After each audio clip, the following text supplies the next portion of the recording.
কথাবিলাক কৈ আছোঁ, যদি লাইভ দেখুৱাইছে, যদি মুখ্যমন্ত্ৰীৰ বিৰুদ্ধে মই কিবা এটা কথা ক'লোঁ তেতিয়াহ'লেতো আপোনালোকৰ নুঠে উঠিব জানো? ইমান কষ্ট কৰি আপোনালোকে অথনিৰ পৰা ৰখি মোৰ পৰা লৈছে, ইয়াৰ পৰাতো আপোনালোকে ডাইৰেক্টলি নিউজ চেনেলত নপঠিয়ায়, ইয়াতো মুখ্যমন্ত্ৰী ডাঙৰীয়াৰ তাতহে পঠিয়াব, তেওঁহে কাট পেষ্ট কৰিব।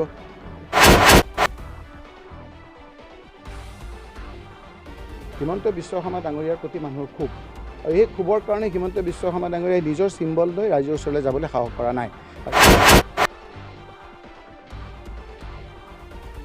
আৰু সেইকাৰণেই এতিয়া নতুন পদ্ধতি এটা কৰি তেওঁলোকে ৱাৰ্ডত দলীয় প্ৰাৰ্থী দিবলৈ নোৱাৰাটো কৰিছে।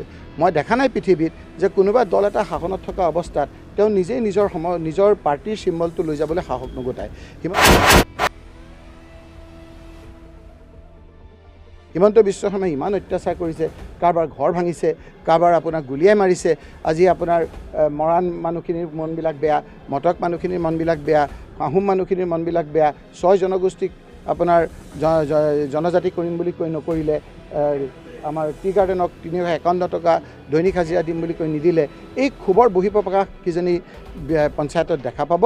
সেইকাৰণে হিমন্ত বিশ্ব শৰ্মা ডাঙৰীয়াই আগতে 26,000 ৱাৰ্ড আছিল, এতিয়া প্ৰায় 21,000 ৱাৰ্ডত যাতে আমাৰ কোনো ধৰণৰ আমি চিম্বল লৈ খেলিব নোৱাৰোঁ তাৰ ব্যৱস্থা কৰিছে। গতিকে আমাৰ কিন্তু কংগ্ৰেছে আমি সিদ্ধান্ত লৈছোঁ যে আমি নিৰ্দলীয় প্ৰাৰ্থীক কংগ্ৰেছত সমৰ্থন কৰি হ'লেও আমি ৱাৰ্ড পৰ্যায়ত, আঞ্চলিক পঞ্চায়ত আৰু জিলা পৰিষদত আমি নিৰ্বাচন খেলিম।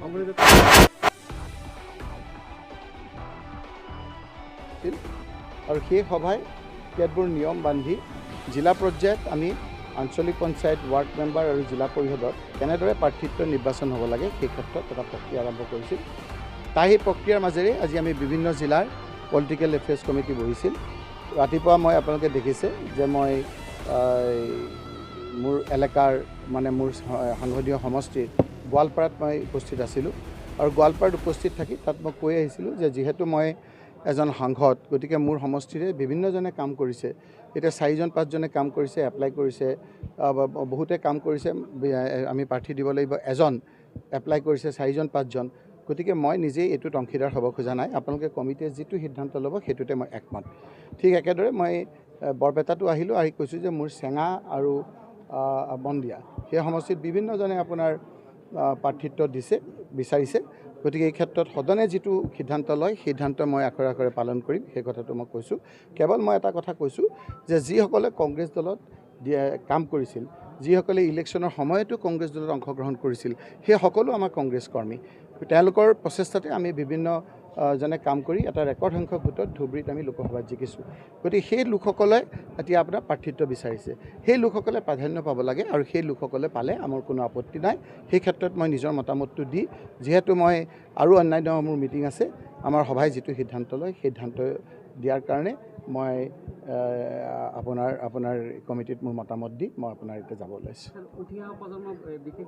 নিশ্চয়কৈ এই ক্ষেত্ৰত আপোনালোকে চাব যে মহিলাৰ যিটো 50% সেইটো আপোনাৰ তৰুণ গগৈ ডাঙৰীয়া যেতিয়া আপোনাৰ মুখ্যমন্ত্ৰী আছিল, ৰকিবুল হুছেইন যেতিয়া পঞ্চায়তৰ মন্ত্ৰী আছিল, তেতিয়া আমি এই প্ৰচেষ্টা কৰিছিলোঁ যে সৰ্বভাৰতত 33% যিটো মহিলাৰ কাৰণে ৰিজাৰ্ভেশ্যন আছিল, অসমত প্ৰথম আমি 50% ৰিজাৰ্ভ কৰিছিলোঁ। এইবাৰ আমি যুৱ কংগ্ৰেছক আমি এটা চান্স অফ ছাকচেছ থকা বেছি সংখ্যকক দিবৰ কাৰণে আমাৰ ইতিমধ্যে সিদ্ধান্ত হৈছে। যেতিয়া প্ৰাৰ্থিত্ব ওলাব আপোনালোকে চাব যে আঞ্চলিক পঞ্চায়তেই হওক, জিলা পৰিষদেই হওক, ৱাৰ্ডতে হওক, এটা চাইজেবল এটা পপুলেশ্যন আমাৰ ইয়ুথ কংগ্ৰেছৰ পৰাও পাব। মহিলা কংগ্ৰেছততো 50% আছে, তাতকৈ বেছি আমি দিয়াৰ কথা সিদ্ধান্ত কৰিছোঁ।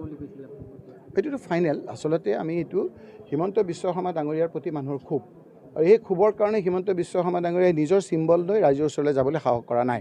আৰু সেইকাৰণেই এতিয়া নতুন পদ্ধতি এটা কৰি তেওঁলোকে ৱাৰ্ডত দলীয় প্ৰাৰ্থী দিবলৈ নোৱাৰাটো কৰিছে।